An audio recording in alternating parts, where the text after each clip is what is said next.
Good afternoon and welcome back to the Suburban Proletarian. My name is Greg and I am fresh back off of a 2-week vacation. I don't know if anyone noticed that I wasn't here, but if you did, I was up in the great north woods of Maine camping with my dad and my nephew, and I managed to shoot some good video up there, not as much as I would have liked, but I had absolutely no time for editing, so there will be videos coming out over the coming weeks. They're scattered around on various SD cards right now, and it's going to take me a while to put all that together, but some stuff will be coming out here on this channel and also over on our sister channel, the Suburban Rifleman. I got some shooting videos coming out for those of you who are interested in guns and shooting and the like. But today I'm still sporting my vacation scruff. It is Saturday. I'm not really ready to ease my way back into the work week yet. But I went down to the post office this morning, or rather my wife went down to the post office this morning and discovered a package there, as you might imagine. And it was a nice surprise, not entirely unanticipated, but it came a lot faster than I was not hoping, but expecting it to come. For those of you who are familiar with what we do here on the channel, you may have already recognized this from its color and size and overall shape as a Swiss watch box. And those of you who are particularly sharp-eyed will have already identified this as the Glycine logo. And what is in the box specifically is the Glycine 374-14AV is the reference number. Don't go dashing off to the Glycine website. This is a discontinued model, and it's really proving to be something of an enigma. I'm quite sure that it's genuine. I bought it from a reputable guy on eBay who carries a lot of new and closeout Glycine models. So while I'm 99% certain that it is a genuine Glycine, and I've been able to identify it, the model number is on the box, the model number is on the case back, I haven't been able to find it in any of Glycine's archived catalogs, certainly not on their current website. It seems like it should sort of fit into a range of watches, but it's the only version of the 3754 range that I can find. And I'll go over that when we get to the tabletop, but I'm not even 100% sure what the movement is that's inside of it, although I have a pretty good idea. I'm pretty sure. I've been able to pull little snippets off of different websites and discussion forums, but I just don't know what this watch is. I don't know if it was a test bed model that was just produced for doing a little bit of market research to see how it would sell and then discontinued, or what the deal with it is. But it's a very neat, little, conservative field watch. It's just as neat as a pin. It has a very classy look to it, very traditional, but although it has sort of a heritage feel to it, it doesn't have any fake patina, which I can't stand. It just is a really neat watch, and I thought, well, if I don't like it when it comes, I can probably just leave it in as-new condition and turn around and sell it, but I think it may end up becoming a keeper. So we'll go over and take a look at it on the table in a moment.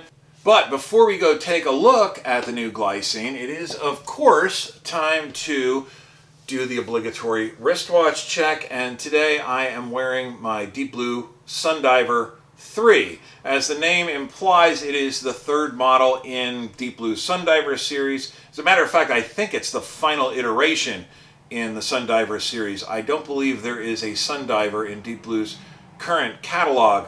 I've never reviewed it before. I probably won't do a full interview of it in the future unless there's interest. I mean, certainly if someone's interested, go ahead and post a request and I'll take a really in-depth look at the watch. But I realize that Deep Blue's a fairly divisive brand, like so many other micro brands that are importing parts, movements, cases, bracelets, and assembling them here in the United States. It's got kind of a sketchy image, which I think is really unfortunate because this is a 1,000-meter dive watch with more seals in it than any other watch I've ever owned. It has an automatic helium release valve with a screw-down manual cap to seal it. I mean, this is really, I believe, suitable for saturation diving. Now, that would imply professional use, and I think a professional diver might spend more than I don't remember. I think I only paid $225 for this thing on sale. But it's a really nice watch, and I think Deep Blue really does a good job and really puts a lot of effort into building serious tool watches. But early on, they made a deal with one of the home shopping networks to help market their watches, which was probably a good idea as far as selling watches, but it didn't really build their image up very much in the watch enthusiast community. Anyway, I think it's a great watch. I've enjoyed it very much. It's not going anywhere. If anybody is interested in seeing it, I will certainly do a review of it in the future. I love the orange dial, contrasted with the black bezel. The case, maybe not the, well, the case and bracelet are very obviously inspired by the Oris Aquis, by the old model of Oris Aquis. If I had to guess, it may actually, the case may actually be sourced from the same supplier that made the case for the original Oris Aquis, although it has a much higher water resistance rating. I think the Oris Aquis was a 300-meter watch. Don't quote me on that, but I think it's a really neat watch. It may be not the most original design out there, but it's a very tough watch. It was a really good value, and I think it compares very favorably with some of Seiko and Citizen's heavier duty dive watches. I enjoy it, and I will certainly do a more in-depth review if anyone's interested. But right now, let's go take a better look at this new Glycine, because that's a really cool watch. All right, guys, so here it is, and right away we can see the Glycine logo. This is Glycine's relatively new logo. It's a few years old, and I would just like to start off, I'm going to digress just a bit here, right in the very beginning. I just want to address this logo. I am not really a very big fan of the new logo. It looks nice, it's classy. It wouldn't necessarily put me off buying a new watch, but I'm really glad that the watch inside this box has the old Glycine logo. And if you don't know what I'm talking about these wings that they've added to either side of the Glycine crown. The original Glycine logo was that, a three-pronged crown. Now I know the crown isn't the most unique symbol ever. Obviously Rolex has a crown, although Rolex is very tall and spindly, sort of an emperor's crown, whereas this is a squat, three-pronged, very square and sturdy-looking crown, very Teutonic. This is like a warrior king's crown. Fortis uses a somewhat similar crown. I think it has 5 prongs instead of 3, and it's slightly arched on the top. It's not exactly the same. But I know why they did this. I mean, this is meant to look like an eagle, and it's true that Glycine has made a lot of their reputation building pilots' watches. Certainly the Airman is Glycine's most iconic model. But how many different watch companies, let alone other corporate entities, are going to use an eagle for their symbol? Yes, the eagle is a regal bird, and it's a powerful symbol, but it's kind of generic at this point. And honestly, this thing reminds me of the Emporio Armani logo. And I mean, Armani is a famous design house, and I'm sure they make beautiful suits and other things, but their logo really isn't one of the best designs that ever came along, and I don't think Glycine should be aspiring to that. But anyway, that's neither here nor there, because the real important thing is the watch inside here, and the watch has the original logo. We'll see that in a second. But so it's your pretty standard black square outer Swiss watch industry box with the standard lid that lifts off, standard flap in the front here. We've got a little Glycine envelope with an international guarantee card. Little bit of information. Little bit of information there. Now, this doesn't really mean anything. I bought this off of eBay. I didn't buy it from an AD. It's not stamped, so this guarantee really isn't worth even so much as the paper it's printed on. But the real box is inside here. That just lifts out. And we'll get this box out of the way. So there's the inner box. It also has the Glycine logo with the new eagle, whatever, it's not a big deal. We open that up, and here is the watch nested on a little pillow. Let's get all of that out of the way. Now see, there's the Glycine crown. That's the logo I like. Unfortunately, it's just on a little plastic bag. But they really do package these things quite nice. Now it's got some protective sticky vinyl wrapped around the watch. And there is the watch. Very nice. I don't have the date set to the right time. The hours, oh, I don't have the hours set to the right time either. The watch needs to be set. Just a basic oyster type stainless steel back, the fairly standard protective sticker with the red stripe that the Swiss like so much. Little Glycine dongle that does have the new logo on it, and a model number and the water resistance rating. But as you can see, it's a pretty straightforward field watch. Nice stainless steel case, drilled lugs, satin finish. The case was obviously bead blasted. Now, as you can tell from looking at the seconds hand, this is a quartz model. And the price reflects that. This is not a super expensive Glycine. Most Glycines are not super expensive. The days when you would go to Swiss exhibitions in the early 20th century and Glycine was sitting right next to Rolex and Omega showing off their wares are long since over. But Glycine still has a long, proud history and heritage. The strap is nice leather with nice stitching. It says here Echt Leder in German, or I suppose Schweizerdeutsch, meaning real leather. And the 19 indicates a 19 millimeter lug width. The buckle is nice and sturdy, stainless steel, not signed or anything. Actually, you wouldn't even hardly know that it was a Glycine. It's not marked anywhere, Glycine, the strap or the buckle. Only the face of the watch, the dial, and it has the Glycine crown right there, Glycine, Swiss. Oh, it's not set to the right time. Why not just move those hands out of the way so you can actually see it? There we go. Just like in a catalog. So you've got your Glycine logo there, that beautiful crown. I love the font that Glycine uses. I love that G. It's just such a classy, conservative, straightforward design. I was talking to my cousin about this. It is ostensibly a field watch. It's certainly built in the style of a field watch. And we were lamenting the fact that it wasn't a black dial with white numerals and markings.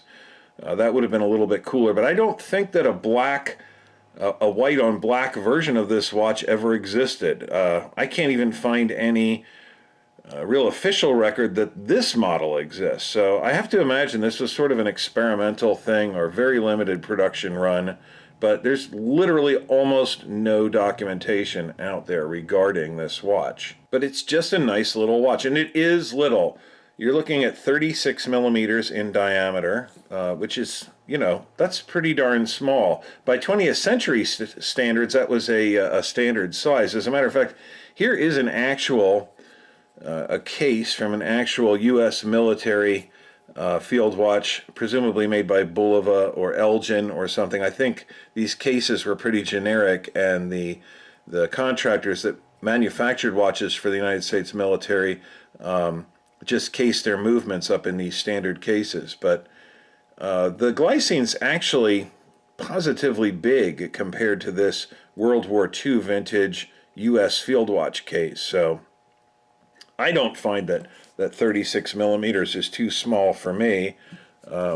Some people, you know, want something over 40 millimeters or at least 38 millimeters, but I don't have a problem with 36. I have a 7.5-inch wrist. I think that looks just fine. I mean, it's not going to jump out and grab people's attention, but that's not what this watch is all about. It's a very minimalist design. It's about as minimalist as I can get. I just really can't do the Bauhaus thing. And if I wanted something that was dead simple, extremely conservative, totally classy, this is pretty much it. Again, there's very, very little information about this model out there. Glycine did make what they called a classic series in quartz and also automatic. I think that's still in their catalog.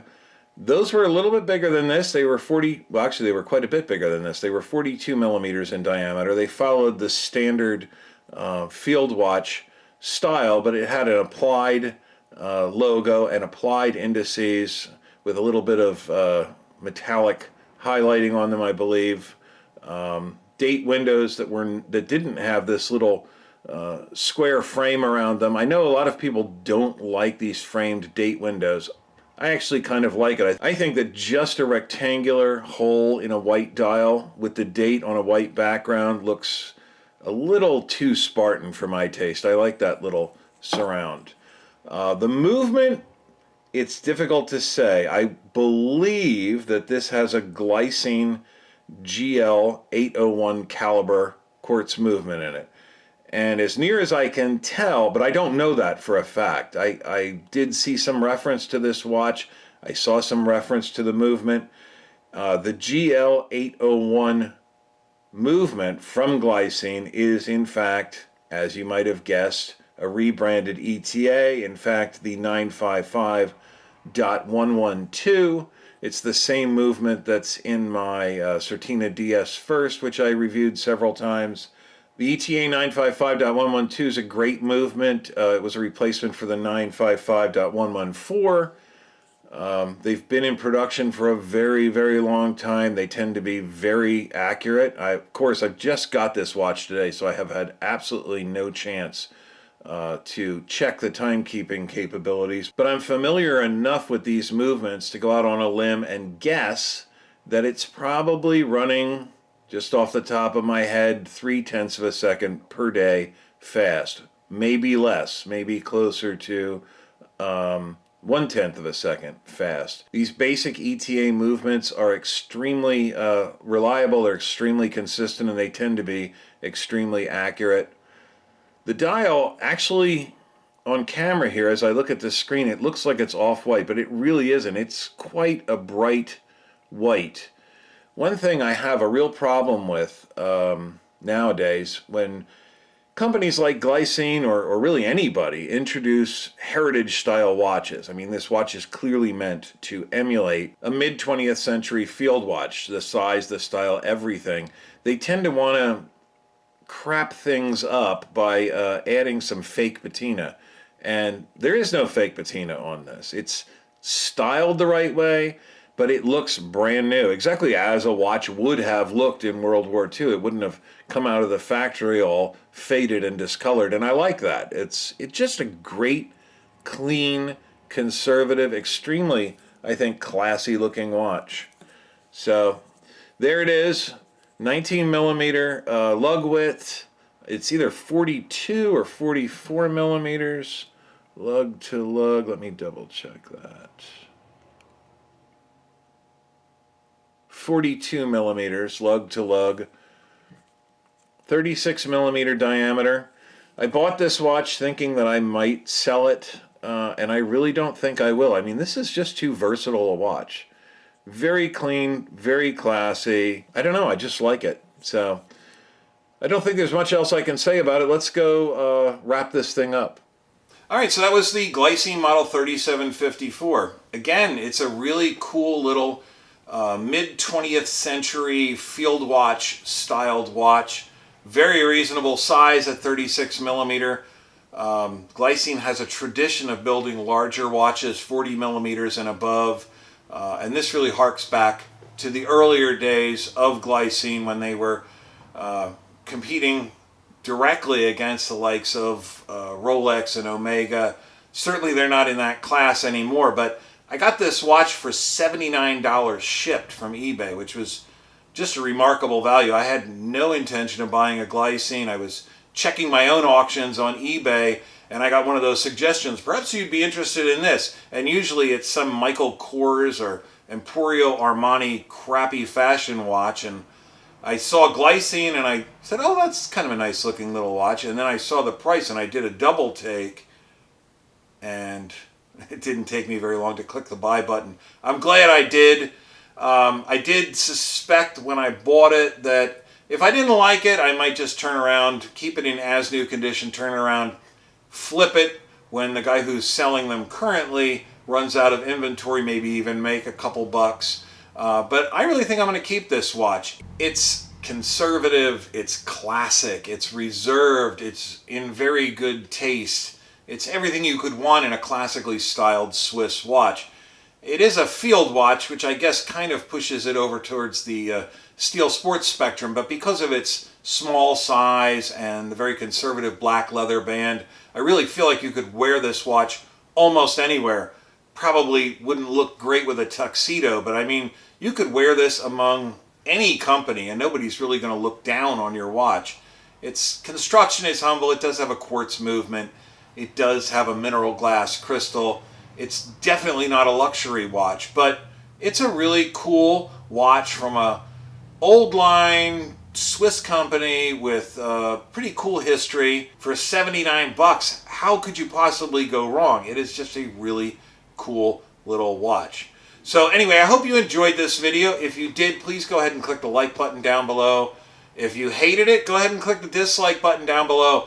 It won't really make me feel any better, but your feedback does help me determine what sort of content to generate for the channel going forward. So if you did enjoy this video and you'd like to see more like it, please consider subscribing to the channel. I can't say this enough. It doesn't cost a dime. It takes a fraction of a second, and it goes a very long way to keep me here on the air.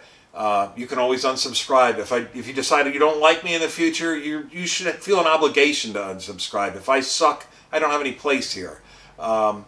If you are already a subscriber, please go ahead and click the little bell icon down below. That will allow YouTube to send you notifications when I post updates to the channel. And when I do that, I hope to see each of you here at that time. Thanks, guys.